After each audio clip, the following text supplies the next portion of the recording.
that. Echo. It's funny to look at it on the recording. It looks like stones skipping on a pond. How many are we going to get this week? It just makes me know that everything went well.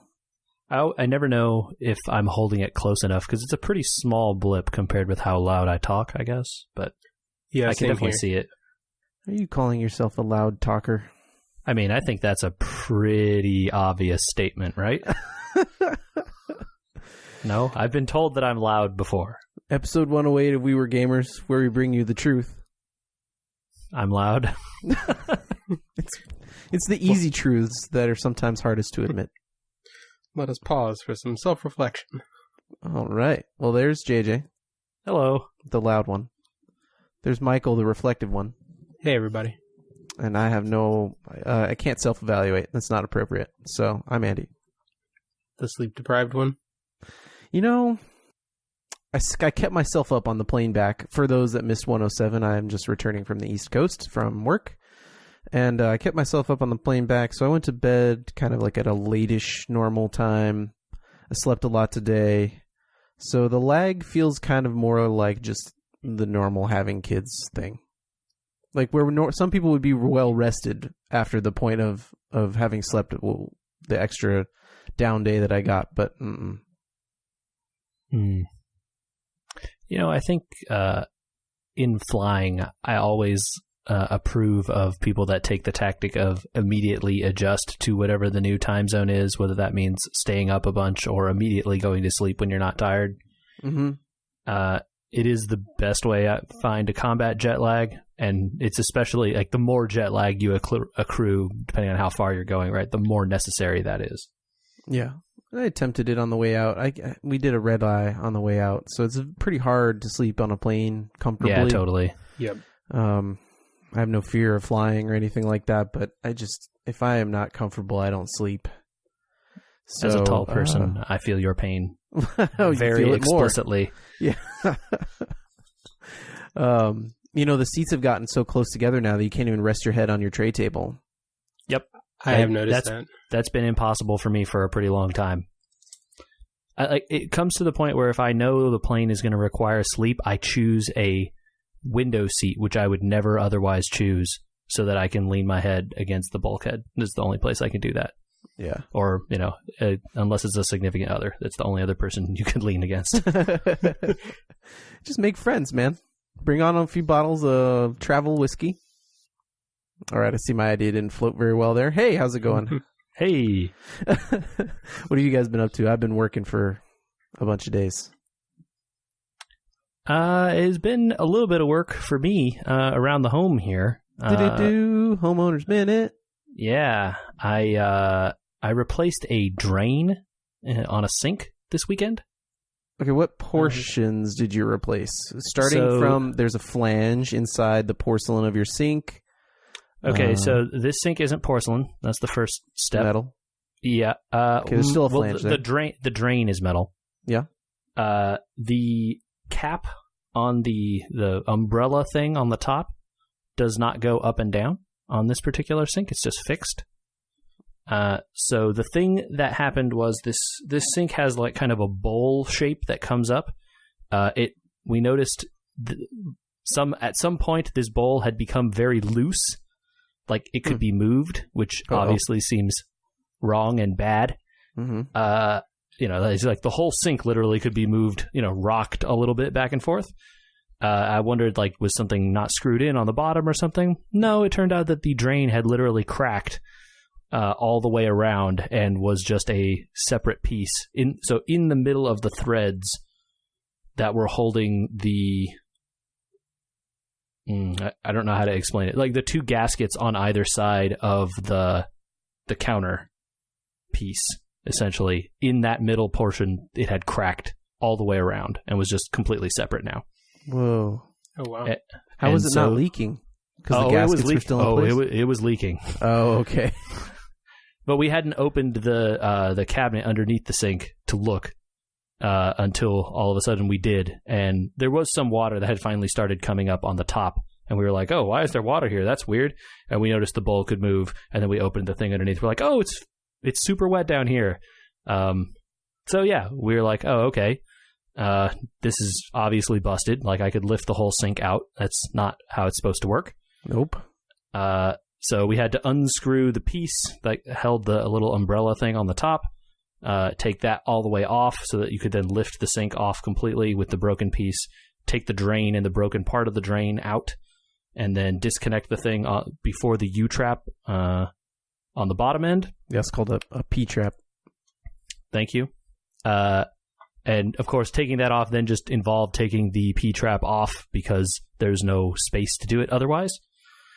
So disassembled that whole thing, found a equivalent drain at Home Depot that was probably literally the exact same one that was in there, and, fitted it back in the same way, gaskets on both sides, and then reattached it and strung it all together. Surprisingly, no, putty or anything needed, just these, you tighten some washers down, or screw type things down really tight on these two gaskets, and there's no leaking.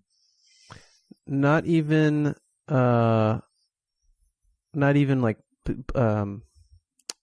plumber's tape on the. Nope. Wow. Yeah, I was surprised by that. There's the heavy sink on top is pushing down on the gasket on the above side of the countertop, and then underneath the countertop there's a threaded screw thing that you just push up and up and up and up and up onto the gasket there, and it sort of just sandwiches closed right there. It's pretty surprising. Yeah, usually the metal drain, so your actual drain, what would you call that? The tap out that the metal flange is attached to is usually the only place that there's a good need for plumber's tape. The rest of the plastic stuff is pretty good about having gaskets inside of it, crush washers, etc. Yeah. I just would have expected the metal circle on the bottom of your sink, right? There's a little gasket there. I would have expected that would have been the part where you would have wanted something to keep water from seeping under there. So you have metal on metal, right? It's metal on a glass type substance, but yes. Okay. So you, in a lot of porcelain sinks, when they pull those metal flanges that create your drain in, what you put in there is called plumber's putty. Mm-hmm. And you I was going to say, I expected there to be something like that. But all the stuff I read was nope, you don't need it. Just make sure you get it really tight on there. Not, too tight where it starts cracking, which probably is what had happened before. But no, just tight enough. Yeah. So that no water gets through. So we did that. That's cool. It works. It feels good, right?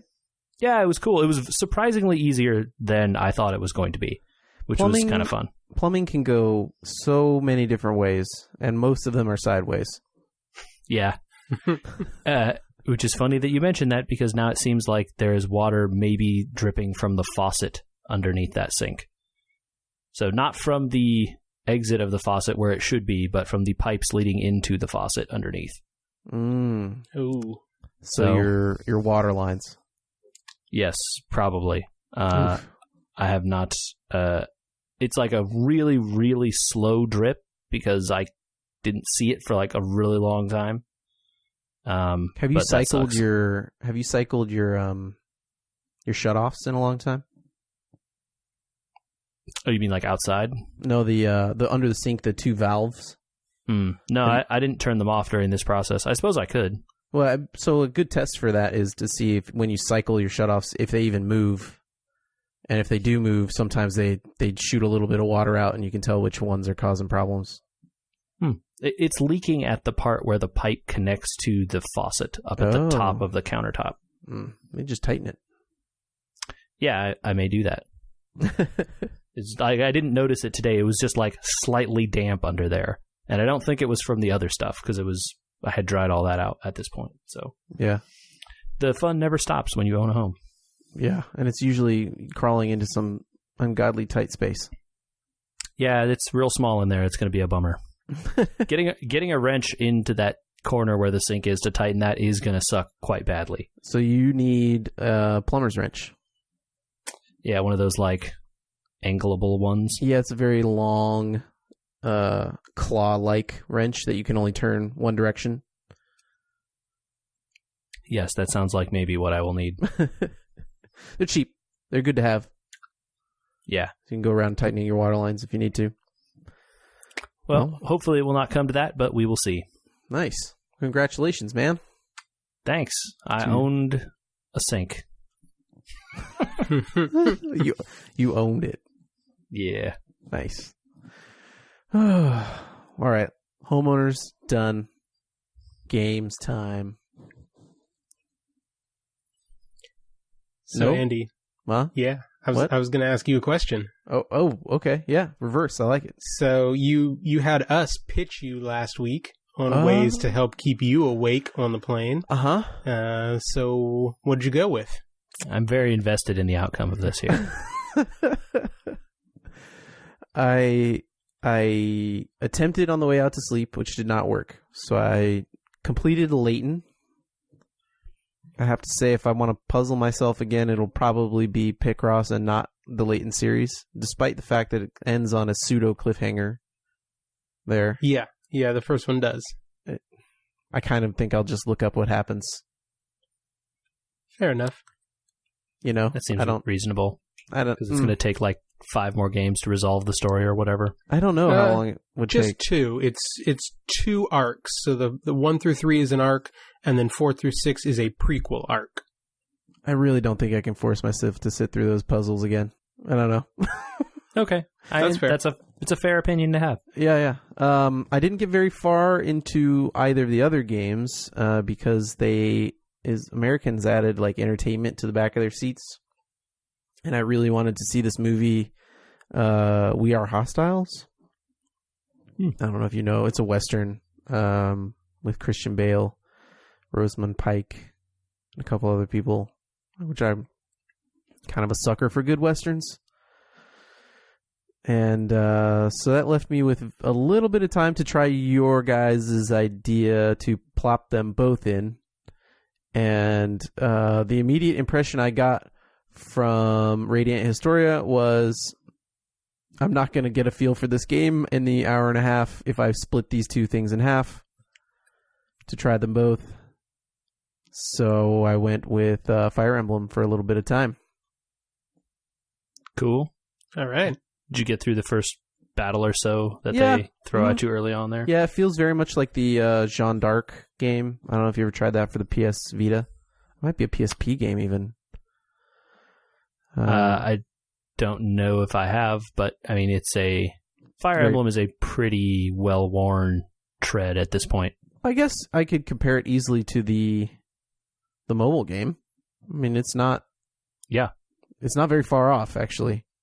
Yeah, the mobile game is surprisingly a lot like regular Fire Emblem when you play it. And I think that kind of prepped me a little bit for what to expect, and I like it. I'm in. Yeah. So I think Fire Emblem's the next thing in the DS. I'm not sure how far I'll get because I've got a real bad itch to get back into finishing off BattleTech. Well, it will always be there for you. That's true. Have you finished BattleTech yet, JJ?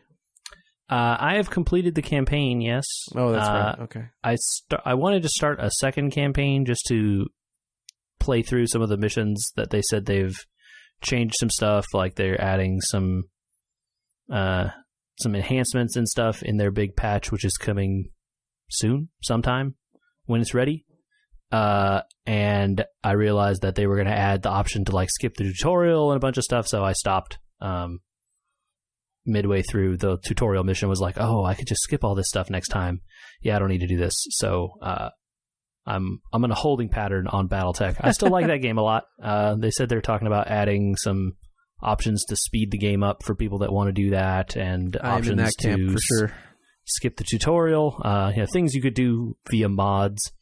There is one really cool mod I've seen out on the internet that sort of turns the game into a much shorter experience instead of like the long full campaign that takes 20, 30 plus hours or more depending on how many side contracts you get up to.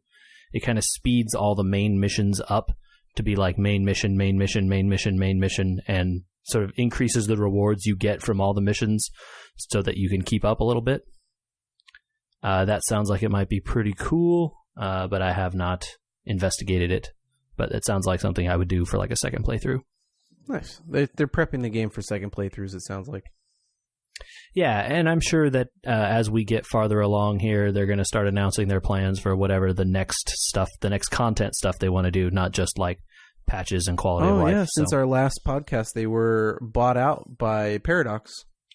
Yeah, Paradox acquired Harebrained Schemes for like a bunch of money, some millions number of dollars. And it sounded like, at least, that all of the devs and stuff there were pretty happy with that. And it sounded also like Paradox had told them to plan to make more BattleTech. Yeah, I think that kind of came out at the Paradox convention, which had happened a little earlier, where they had pretty much come out and said, "Yeah, guys, we're gonna make more of this stuff. TBD on what that is exactly, but it's happening." So prepare yourselves. Yeah, and Paradox is a pretty well-funded publisher, so I think being acquired by them should give them the resources to do, whatever their crazy minds can devise. And if it's, anything like this, I think at least Andrew, you and I would be pretty into it. Yeah, I'm down. Well, is that it's clearly not all you've been playing? It's kind of the only big thing I've been playing. I have been sticking my nose into Hearthstone, which has an event going on this week. How do you feel about those Hearthstone tournament changes that they then reversed? That whole thing is so dumb. What were they doing? Do you think that they're a little bit listless after having lost their fearless leader a little bit, or what? I don't have an issue with the changes that they were planning to make. It's the way they rolled them out in the middle of a tournament cycle after competitors had submitted decks, and without allowing them to change their decks that maybe relied on some of those interactions, which they changed directly. That's the part that's stupid. If they want to change cards and not give people refunds for them because they don't consider it a nerf, like that's... Well, what's interesting about that is something that I've always thought kind of was seemingly bubbling underneath the surface of Hearthstone, which is they don't know what's a glitch and what's working according to the rules, because that card that they're not refunding, they said before was working appropriately, and then when they didn't give people refunds this time, they're like, oh, no, we're fixing a glitch. So that wasn't the thing that people were mad about in terms of the pro scene. No one was playing that card. That card isn't any good. The thing that people... Yeah, and so like them subjecting a card that has a seemingly infinite potential to some kind of cap seems like something they've done in the past and not issued refunds for it. Like they did in Yogg's case because it was like so insanely good and was being played in all kinds of decks. And they didn't like in the case of the Shutterwalk, right, which came more recently and, is kind of a tier 3 kind of situation. It just seemed like the whole thing, top to bottom, pro scene to plebeian scene, all the cards that they changed, they didn't really do a good job of communicating at all. Yeah, and then there were a bunch of bugs in the patch also, which is pretty bad. And the fact that the patch had undocumented changes that caused, like, the way they changed certain mechanics in the patch caused decks that people were playing in the pro scene to not work, or to work much worse than they were before. And then they don't give those people, they're like, oh, sorry, your decks are locked for the Pro Tour game that's going to happen, this weekend. Sorry. Like, that's the part where you're like, okay, this is clearly like you guys changed something out from underneath them. You need to let them resubmit. Like, that's just straight up like, oh, sorry, we invalidated your deck, but you have to play with it anyway. Haha. Yeah. Seems like a great way to lose fans. Yeah, so they did eventually reverse course on that stuff, but like way too late. It should never have been a problem to begin with. But, that's Blizzard sometimes. But, in the wake of all that stuff, I've been playing a lot of the new Magic the Gathering Arena, which is still Magic the Gathering. If you guys ever played that game, this is that. They implemented the full version of Standard into that game, which the Standard version of Magic is pretty similar to how Hearthstone's works. But because they added like 2 sets all at once, and 2 pretty old sets that are due to rotate out relatively soon, they gave everyone in the game a bunch of copies of the most played cards, and then one of every rare, mythic rare, which is the like legendary equivalent, and 2 of every common and uncommon in the entire set. So all of a sudden, everyone just had scads more cards. Which is great for you since you're a free-to-play player, right? Yeah, totally. So I've been messing around with that, building janky decks and playing some stuff. That's pretty cool. Right on. Michael? I haven't done a ton of gaming in the last week. I've still been making some steady progress at Trails in the Sky, second chapter. Nice. Where are we? We are in chapter 3, the Mad Tea Party. Oh, yes. And it strikes me every time I stop and sort of reflect on where I am, how much I like the way these games are paced. In that there are side quests sprinkled throughout for you to do that sort of pull you away from the main story a little bit, but it's not the kind of thing like in a lot of RPGs where you can go off and do, 10 hours worth of questing and then pull yourself back into the story and with a kind of, where was I again? Even if you go do all the things that you're able to do tangential to the story at any given point, you're not away from the main movement of the game for very long. Yeah, they don't, there's nothing to stop you from running off and running back to the beginning of the game or whatever if you want, but there's nothing to do back there either other than, check in with the townsfolk and say hi. Which can be fun because some of their dialogue does update even in towns way far away from wherever you are. But it's certainly not necessary. Yeah, and this one gives you that freedom more than the first one. The first one kind of gated you out of a town after you left it. Right. And it's a kind of a thematic thing too. You have sort of grown in stature in the Bracer Guild in that game, so they kind of let you have a little more leeway with what you're going to do. They're like, oh, you know what to do. Here's your job. Figure it out. It's interesting, though, because it kind of differs a lot from every Final Fantasy game where you revisit and you kind of make these giant loops. Right. They set the games up so that there are things you can't do in the early game because you haven't talked to the right people or you're not a high enough level or you don't have the right equipment. And so you have to come back and keep coming back to see how things have changed. Whereas this one very much propels you forward. Not to say that they don't return you to some towns maybe that you've seen before, but sure. It's more because, the action now has moved back to that town, and so there's a reason for you to go back there. It's I agree, the pacing is one of the parts of that game that makes it really cool. All right, it's time to jump off of us and instead judge others. The elephant in the room, 3 elephants, E3. Yeah, the big gaming, I don't know, expo? I don't know what you call it. Is it Electronic an expo? Entertainment Expo is the 3. That is one of the E's. Yeah. Okay. So it's happening in Los Angeles as we speak, I believe. The press conferences have been mostly completed at this point, I think. For the day, yes, they are done. For today. Really the only ones left are Nintendo? They don't do one. No. They do a video thing where they reveal stuff though, typically. I think they have a treehouse. Oh, that's right. Yeah. Yeah, they'll do that after the video. That's like a stream. Video. Yeah. And that's how they do their thing. I know that everybody's probably reading tons of stories on E3 already, and we're not going to E3, obviously. We're not the most news-oriented organization over here. But maybe we pop in with some big surprises or some big disappointments or some stuff you thought was interesting on the news, and that's how we tackle this sort of thing, because it's just impossible. I mean, you could be the thing where we do a pod every day this week and what's Ubisoft done, and what's Nintendo done, and what's Microsoft done, and being as we're not huge console gamers, none of that stuff matters to us overall. So well, you say that. What did I do? there have been I would say a theme has been a surprising number of things also coming to the PC this year. And old things and new things. So see, this is your surprising thing. Yeah.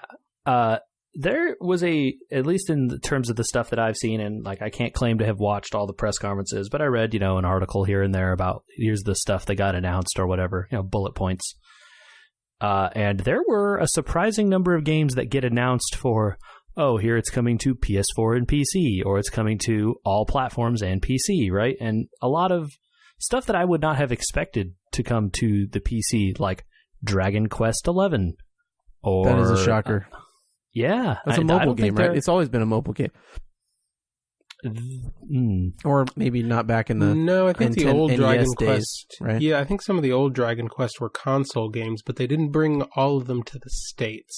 Right. So this game has been out in Japan for a relatively while, but it is a, single-player RPG, in the vein of all the other Dragon Quest games. So Akira Toriyama characters and art. And boy, it sure looks like one of those. But it is coming to PC, and I'm pretty sure this is the first one on PC, at least over here in the West. So that's sizable news, at least in my book. And another game I never expected whatsoever to see ever again was from the original Xbox, a game called Metal Wolf Chaos is coming to Steam courtesy of Devolver Digital. Do you guys know this game? No. I can't say that I knew it before E3, and then the internet blew up about it, and I had to look into it. So it is a game with a cult following. I learned about it first after watching it in a speedrun format. I don't know if it was an AGDQ or a different speedrunning thing that someone pointed me to. But the game is the President of the United States piloting a mech, fighting off a coup started by the Vice President of the United States, also in a mech. Standard. Yeah, just, it has some really bad voice acting, but like hammy in the way that like old PlayStation games and like PS2 era games were. And, this is from the original Xbox. It was only ever released in Japan, so it was never released in the West. And consequently, it's been impossible to find and play over here. But man, I don't know why they decided to bring this to the West. But, a lost FromSoft classic. It's a weird thing to bring over here now, considering maybe current popular culture. I think that anyone can get on board the idea of a really stupid action movie starring the president, a la Air Force One or Independence Day. And this definitely follows in those footsteps. I mean, the president, explodes out the front windows of the White House in his mech suit, yelling for his vice president who's flying away in a plane because, anime. Yeah. And 500 guns sprout out of the back of his mech and they shoot at each other because also anime. I'm putting too much on it. Obviously, you can get behind stories about the president, all those types of things. I think at some point, isn't Solid Snake the president? Spoilers. You mean Solidus Snake, who is absolutely not Solid Snake. But they do sword fight on the top of the Treasury building, so... Yeah, it's interesting. All these things coming. That's definitely a game that people have been asking for years and years and years. Though it's a game there was really no way to play legally outside of Japan and outside of an original Xbox. So I think it's nice that someone is paying attention to that stuff, and whatever the game is, they're trying to bring it over. It is a little bit shocking to see the explosion of, does it really cost us to go archive it for people to buy on PC? Yeah, and I think they're talking about, we're up-resing the assets to 4K and making it widescreen, because in 2004, widescreen was not a guarantee. Sure. and reworking the controls a little bit or whatever. But my original that Xbox was definitely plugged into a tube, non-widescreen totally. tube, because I guess you could technically get a widescreen tube, but 4x3. Yeah. So Yep. I think it's good that people are out there doing that work for games that people want that have kind of disappeared to time. So whatever you think about the content of the game itself. Nice. Let's get some MechWarrior re-releases going. Yeah, man, Mech Commander, that's a pretty good game. Or any of the Mech 2 games. Yeah, I think Or Mech 4. Yeah, some of those are still available, but I don't know which ones. But like up-resed in 4K, like... Oh, yeah. Oh my gosh. I mean, Mech... Go ahead. I was going to say, I think just sort of in general, nostalgia is having a moment in the gaming world. Everywhere? Well, yeah, Movies. Everywhere, but in gaming too. I caught a little bit of the Sony presser just before we hopped on here and saw that they have remastered Resident Evil 2. There you go. Ooh. And are re-releasing that. Arguably one of the ones people think are the best, right? Yeah. Yeah, and I know that remake of Resident Evil 1 was well-liked. Yeah. And people have been salivating for Resident Evil 2, which is the better-liked game. Yeah, and given the reaction of the crowd, it was a good choice. Right on. I was surprised by two things. I was surprised by one thing and surprised that I was surprised by another thing. I was surprised by Skull and Bones. I don't know, have you guys heard of this? Yes. The Ubisoft pirate game, which is not related to the other pirate game that just came out that's not been doing very well, which was popular for 5 minutes and then went away. I can't remember which one that's called. Sea of Thieves is the other one. Sea of Thieves, that's the right one. It. This is called Skull and Bones, and it's by Ubisoft, and they're using Assassin's Creed Black Flag, I guess, had a lot of ship combat in it, and they're using that as a base for this one. And it looks like some sort of tactical ship-based game. And I'm really into ship-based games. It's cool. Yeah, no, I think that they're cool and that they don't get done because they're hard, and because when they aren't done well, they're really bad. But I remember the days of like Silent Hunter and a couple other, like nautical games that I really miss that style, and I hope that it's good. And I was surprised by the fact that it looked so good. Can you drift your ship? I assume, right? I think it looks more accurate to... so Sea of Thieves is like, oh, look, we're going into the wind, but we're still moving forward. This looks a little bit more accurate to the, like, we gotta, like, rig for speed and go with the wind and go around this island and pop out the other side because they'll be there. And, like, yeah, maybe you can drop your anchor to drift your ship, but that's about it. You can, like, tack and you got to do all that kind of stuff. Yeah, and each of the ships seems like they have specialties. So, like, one ship they showed had, like, a 8-shot cannon on the front of it. But it seemed actually pretty hard to aim because boats are moving on the ocean. Right. And also, like, a forward cannon is usually blocked by your sails. And it's bouncing up and down with the waves. And so it's much easier to get a broadside off, right? So they show the ships pulling up against each other and just blasting away. And as you do in ship combat. As you do. It seems like there's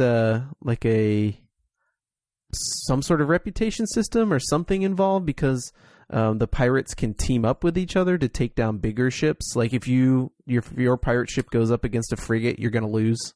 There's no like griefing the game or cheating or kiting or whatever. Would you say it is like a raid? Yeah, maybe, but it doesn't seem like it might be a co-op game. I can't quite tell. I think it is, because I was reading something about it earlier that apparently there's nothing to prevent you from teaming up with someone to take down a bigger ship, and then after you've taken it down, turning on them and robbing them too. Yeah. Or it was written as them doing it to you. So it's called a tactical action game in the open world, but it's not a like online thing.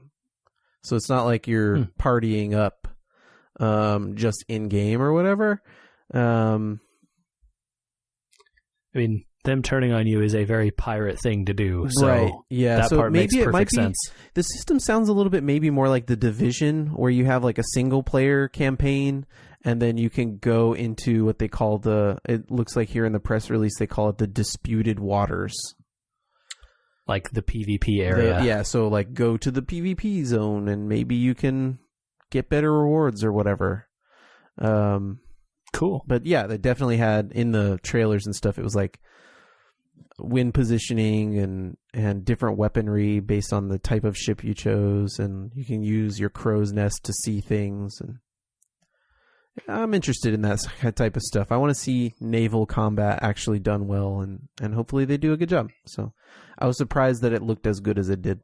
And then did anyone see the trailers for Starlink? It's another, I think it's also a UB game. That name rings a bell. I must have read something about it. I'm not sure if I watched anything on it. So is this the thing that has the Nintendo tie-in? Yes. So it's on all the platforms, and it's another toys to games type thing, where you buy kits, and the kits have your starship in them, but the starships are modular, and so you plug your controller into the starship, and you can mix and match from all the different kits, and the controller reads that and translates it into the game. So like you can put missiles and lasers or all lasers or whatever on your little starship, and I was not into that idea really at all. It just seems like an idea who they've already done in the past, and I think a lot of those toys to games have kind of died eventually because people got sick of buying the toys. Exactly, yeah. You just end up with a bunch of junk. And you get a little pilot, I guess, too, that you can switch out. Like you can put that pilot with that ship or whatever. The Nintendo tie-in for it, though, is actually Star Fox. So one of the kits is the Switch starter kit, and the Switch starter kit comes with an R-Wing. You can literally play as one of in the Star Fox ship instead of the other. Yeah, it comes with Star Fox as a pilot, so you can use Star Fox pilot with an R-Wing instead of the rest of the game, and that seemed kind of cool. But you also get an R-Wing toy, and that seems really cool. The truth comes out. He just wants the amiibo. Yeah, right? It's kind of like, you could put that in front of the Star Fox amiibo, and you'd have a pretty cool collectible. I have a feeling the Switch ones will sell much better than the rest of them. Considering it's a Switch exclusive. Right, yeah. I think it is coming. The Star Fox one is a Switch exclusive. Yeah, the Fox Cloud is a Switch and the Star exclusive. Fox content. There's extra Star Fox content that's Switch exclusive as well. I mean, because obviously Star Fox would not show up on the PS4 or Xbox or whatever. Sure. So I was surprised that somewhat interested me after they were like, hold on, and one more thing. I was like, yeah, whatever. But, man, the little ship looks kind of cool. I don't know. Anyway, moving on. Michael? I think the first thing that surprised me was kind of disappointing, and that is how poorly Square Enix showed up this year. After, a 3-year hiatus? And then spending the last several weeks getting all of their fans excited, they wound up just showing a bunch of things that had been either already announced or had been shown at earlier press conferences. Didn't show anything new other than a couple of real brief teases without enough information to get people excited about them. And then that was it. I think the only really big thing I took away from Square Enix was they gave a date for Kingdom Hearts. I think that's probably big news. Yes, so the date was big. But they, that's kind of it. The footage that they showed was the same footage that Microsoft had showed the day before. Right. So even that wasn't new. At least tonight, Sony showed different footage. Andy, spoiler, there might be naval combat in that as well. In Kingdom Hearts? They put Pirates of the Caribbean into this one. That's cool. I also saw that there was going to be Frozen in it as well. Yep. It's clearly a like frozen world. Yeah. There's Elsa and the snowman and the whole thing straight up. One should have expected this, is all I'm going to say. Yeah. Yeah. I don't care. Whatever. I'll buy and play that game. I'm likely to get a PS4 once it actually comes out. I don't believe them. January 29th. I don't believe it. No way. Well, this is the first time they've ever put a date on it. Right. So Operatively, the first time they've put a date on it. Oh, yeah. Won't be the last time, probably. They did announce, Andy, a bundle with all of the intermediate chapters along with KH3 for PS4. Intermediate chapters? So they put out 2.8 and 1.5? Yeah, there was one more in there, 2.5. Yeah. Yes. So the way if you it have goes is there's 2.5, a I don't think you need 2.8. No, you do. It's different games. Ugh. I know, and you shouldn't do it. It's too much. You don't have time for even one of those games. You might as well just play the third one and be confused like everyone else. Yeah. Yeah. I watched that Kingdom Hearts 3 trailer with Elsa and everything they showed, and all the parts where they were showing Disney stuff, they showed some Toy Story stuff and some other stuff where you're like, okay, I get this. This looks like Kingdom Hearts stuff. And then when they cut to the dudes in the black robes who are like Kingdom Hearts things, and they started like talking about Sora and people whose names that I remembered, and then they showed people who I definitely did not know. They're acting like I should maybe. And there was some big climactic scene in the trailer that I didn't understand whatsoever. It made no mention of anything or any character I've ever heard of before. So yeah, that's going to be how that game goes, I suspect. What I'm shocked about is like they're not even going to try to onboard people. And be like, we don't care anymore at this point. Yeah. I mean, maybe they will in the game, but they certainly weren't in these trailers. That's shocking. What else did you enjoy or see, Michael? What else did I see that sounded good? There were a bunch of teases for things. Ori, there's a new Ori game coming, Ori and the Will-o'-the-Wisp. Cool. That looked really good. They teased the new Jedi Fallen Order game that comes out late this year. Oh, man. Do we think that's a BioWare 2 also, right? Am I wrong? I don't remember if BioWare was attached to that one. Because it was EA it's EA, right? Yeah, so it's probably BioWare. Yeah, I mean, that would be them. Yeah, I don't... Or one of the other EA studios who also does games. Who other EA studio would they give it to? Maybe EA they give owns it to... like 8 million studios, dude. Like EA whatever, EA this city, EA that city. So it could be any of them. Yeah. Who made Titanfall? It's Respawn Entertainment, I think. So that's probably the big champion that they could give it to make some thing. I don't know. You would think they were making Titanfall 3, but maybe they wanted to do some Star Wars stuff. I don't know. But, I'm in for a cool Star Wars thing, man. Like a real game with a story and stuff that isn't an MMO and is not a, like, direct shooting, like, Battlefield kind of game. Do you think there's a chance of getting that? I don't know. Maybe. No, probably. I don't know. They since the reboot, I feel like they're sort of pushing to get people back into Battlefield, and they might go a different direction with another game. Oh, do you think it's another type of different Battlefield type game? No, if anything, I would guess that they would go farther away from Battlefield to try and not poach their own fans. Yeah, that's sort of where I was thinking, because like, why, if you already have a shooter franchise that's Star Wars based, why would you make another shooter franchise that's Star Wars based? Okay. So I don't know if they then do like a straight action game, like some of those like old not Force Awakens. What were those ones where you played like Darth Revan and that stuff? Oh, Knights of the Old Republic? Yeah. Yeah, so like that kind of stuff. I don't know if they would go full RPG like the BioWare ones were, but you could certainly make action games out of those things. Sure. Give people Jedi powers to jump around and swing and fight or whatever. Batman, but Jedis. Yeah, that would be kind of cool. That's a great idea. Why don't they do that? Just copycat those Batman games. Yeah, and I mean, look, Jedis aren't going to go solve mysteries or whatever like Batman does, but they could be on some kind of quest.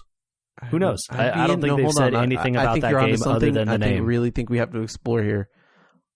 Jedis solving mysteries. Yoda kind of does Professor that, Layton. Right? He's like, what are these clones all about? In one of those movies. I've kind of forgotten everything about those movies other than the memes. Speaking of the memes out of E3 were strong. My favorite being, come to expect nothing about Final Fantasy VII, still disappointed. Yeah, I mean, that seems like how it goes. Yeah. They announced that game. They should not have done that. I think when they announced that game, there was literally no person involved in it building yet. This is why I said PS4 purchase will not be happening before Kingdom Hearts 3 hits a shelf. Right. Right on, you guys. My brain is fried. It's midnight East time. Seems like it's going to be some stuff out there for everyone, hopefully. Oh, yeah. And there's more to come. Any hopefuls over the rest of this weekend? I don't know. I don't get worked up over the E3s anymore. I used to when it was smaller and less newsy. I think just a real brief thing. One thing that caught my attention was a tease by Bethesda. They are coming out with another single-player RPG called Starfield. And I've liked a lot of their single-player stuff in the past, so I am optimistic without, knowing anything about it other than they showed it's supposed to be sci-fi, and they showed a space station orbiting a distant planet. Are you into the Bethesda games? We've heard JJ's multitudinous opinions about Skyrim and that style of game, open world RPG. Yeah, I'm trying to remember what the last one that I really devoted a lot of time to was. Oh, I was just going to say, there's a chance we could get the Mass Effects that we never got here, in a way. Yeah, I mean, it's very possible. However, they did describe that as a next-generation game. What does that even mean? What does that even mean? Yeah. Did they say next-generation engine? Nope, they just said... Or just next-gen. But maybe they meant engine, but maybe they meant something else? I don't know. I don't know what that means. Game companies usually think about what they say before they say it. So if they said next-gen game, they meant next-gen game. But is it their next-gen? Like the next generation of Bethesda's stuff? Well, maybe it's just not running on the Skyrim engine, which is also the Fallout 4 engine, which is also the Fallout 76 engine. I mean, at some point they're going to have to make a new thing for a new thing. So, yep. But that game sounds like it's a ways off. Yeah, I'm not expecting that anytime soon. It's on the Final Fantasy VII timeline. Yeah. They also did tease, Andy, for you to look forward to, they teased Elder Scrolls 6. Yeah. Which sounds like it's coming after that Starfield game. Yeah. I liked Skyrim and my time with it quite a bit. I don't know if it's replicable. I mean, they've been making those Elder Scrolls games for a pretty long time, though. And there are definitely people that have played all of them and play them all, like Morrowind it comes to mind with the fan base that it has. And they all have their own fan bases, and people have tried rebuilding the games inside the newer engines when they come out, and that's good. I applaud those people. I understand why they like them that much, but I never fell down the Bethesda trap as hard as I did with Skyrim. Something about that game felt unique and special compared to the previous ones. Maybe it was more polished, a little less visual text. I don't know. You came to it quite a bit after release, after all of the problems that people typically have with those games have likely been ironed out, or the obvious stuff anyway. My memories, though, of like Morrowind, etc., were that they were 3D games, and you did some combat, but it definitely felt more like it was just happening on paper. Like one of your complaints about Skyrim in the past, JJ, was that the combat didn't feel like it had any weight to it at all. Yeah. And that was even worse previous to the game that came before that. And the NPCs were basically lifeless before Skyrim. So parts of it, and why it's had such longevity, and why it's now in VR, and everything else is the shocking improvement over the previous games, and really how much time they put into making it feel more alive than the other games. And it's hard to get in such a big game, such an open game. And, you can get it forced on you in things that are smaller, like Mass Effect or other RPGs, which are more scripted. I'm interested to check out Starfield and maybe Elder Scrolls 6, but if it's just more of the same, I don't know that it'll grab me. It's a long answer to that question. Well, I think it's fair. Trading on nostalgia is interesting, and we're going to get to a point, and I don't know if you guys feel the same way, that making newer games that feel like old games is not going to feel new, and it'll maybe pry people back towards finding things like Metal Wolf Chaos to publish. Because I watched those Fallout 76 things, and I thought, and a lot of people seem to be losing their minds over it. But Fallout is a very popular franchise with a lot of people who really, really like that universe. I understand that. No qualms against it. But it didn't seem like new they definitely proved that it's new, right? There's new lighting effects and new texturizing, and now everything's green because it's a different time period, right? Reading the lore of the Fallout universe is very interesting, and I see why people have played each of the games to get more and more of it. It seems like they put a lot of time into it.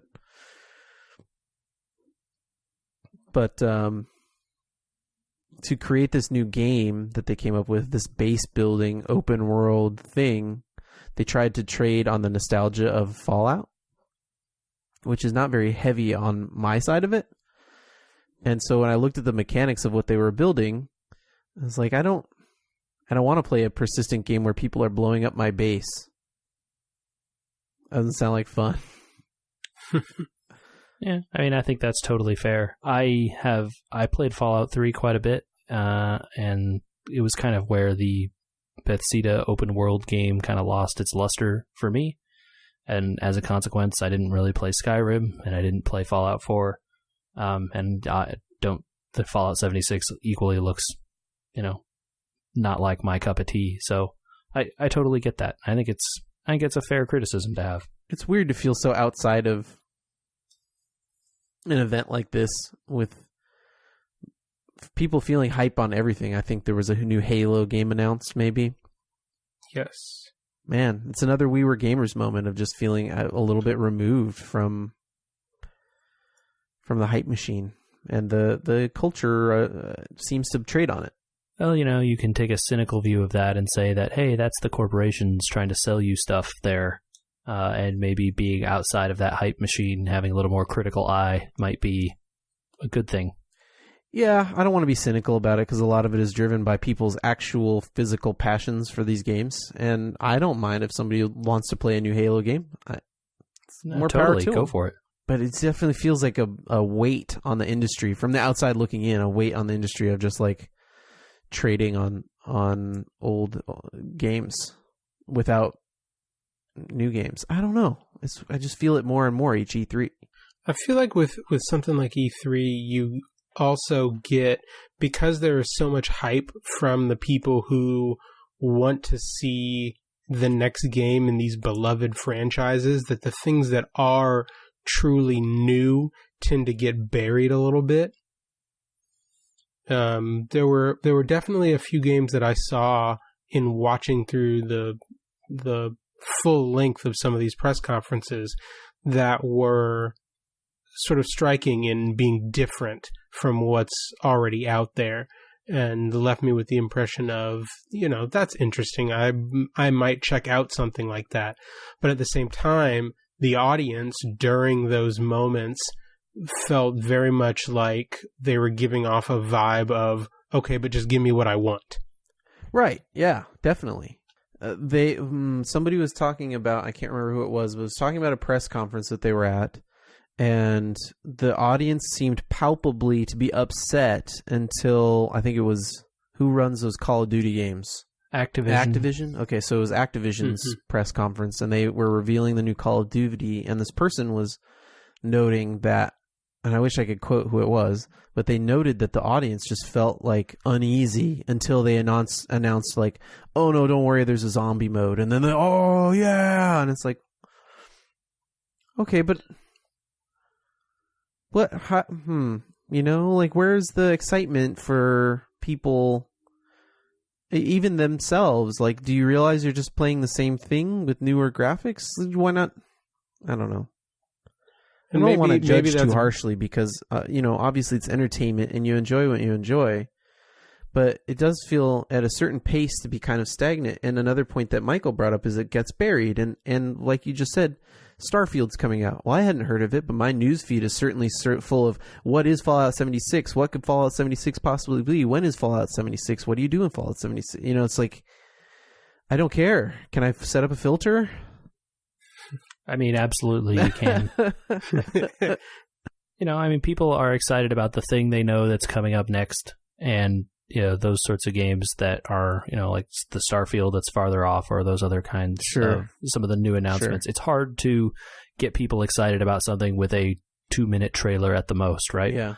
So, I guess I worry about the weight coming of the franchises overall. Like the Halo franchise, the Gears of War franchise.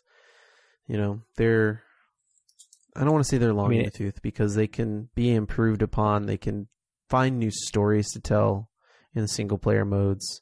They can iterate the multiplayers. It's fine.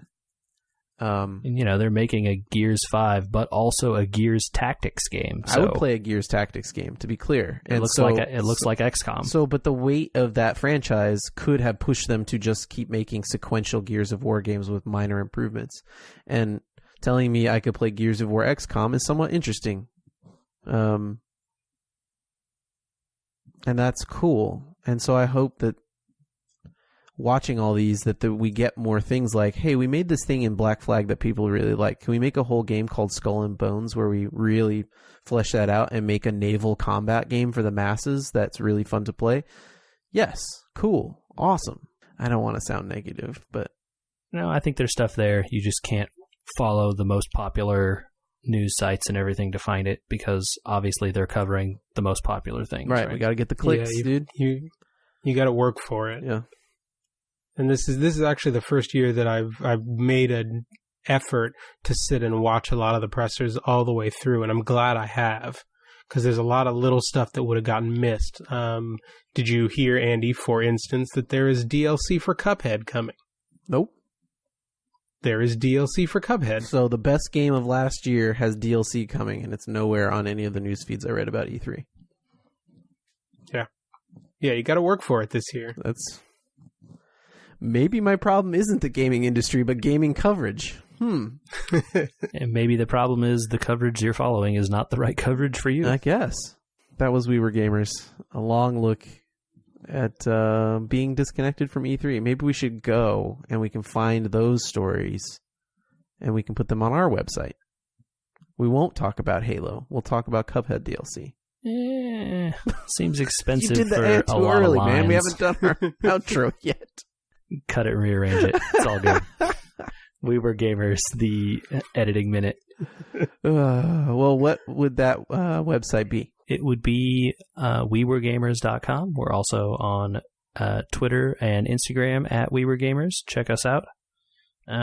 we also have a Facebook page that you could follow us at, which is also We Were Gamers. And we would be happy to hear your thoughts on E3 games that you're excited for. Drop us a line there or at our email address, which is podcast@weweregamers.com. JJ, how do you feel about the Battletoads reboot that is apparently coming? Is it really? Like, why? Oh, we didn't even talk about the week of why. No. Oh, so many. Tune in next week. The month of why.